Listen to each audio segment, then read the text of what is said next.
La CARSAT joue un rôle d'assureur social obligatoire pour toutes les entreprises du régime général en région, assureur social avec une mission phare qui est la mission prévention des risques professionnels. Ce qui légitime l'action de la CARSAT aujourd'hui est inscrit de longue date dans le Code de la sécurité sociale qui confie le soin à la CRAM précédemment, à la CARSAT aujourd'hui, de coordonner et de développer la prévention en région. Il y a depuis toujours dans notre métier à trouver l'équilibre entre le conseil et le contrôle. Il peut y avoir un contrôle et en tout cas, à minima, il y a un suivi des actions qui sont mises en œuvre. Le suivi des actions de prévention doit s'inscrire dans la durée. Ce n'est pas souvent une affaire de quelques mois, mais bien souvent une affaire de quelques années.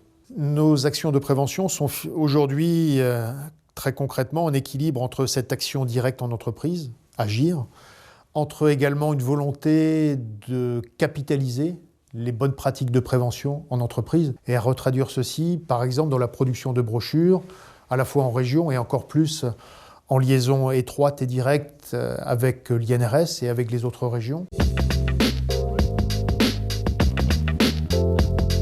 Beaucoup de chefs d'entreprise sollicitent les préventeurs lorsqu'ils sont ou démunis par rapport à des situations de risque qu'ils ont pu percevoir à travers l'évaluation des risques qui leur incombent, ou et ça c'est la situation idéale, lorsqu'ils ont un projet de prévention.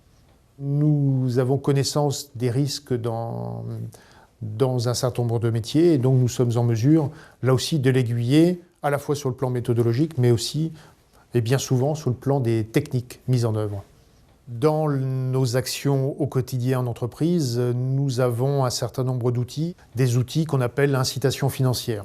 Pour être très concret, deux outils principaux. Un outil qui existe depuis un petit peu plus de 20 ans, qui s'appelle contrat de prévention, qui permet, au cas par cas, d'accompagner des entreprises plutôt dans des projets globaux. Typiquement, ça peut s'appliquer sur des projets de construction neuve.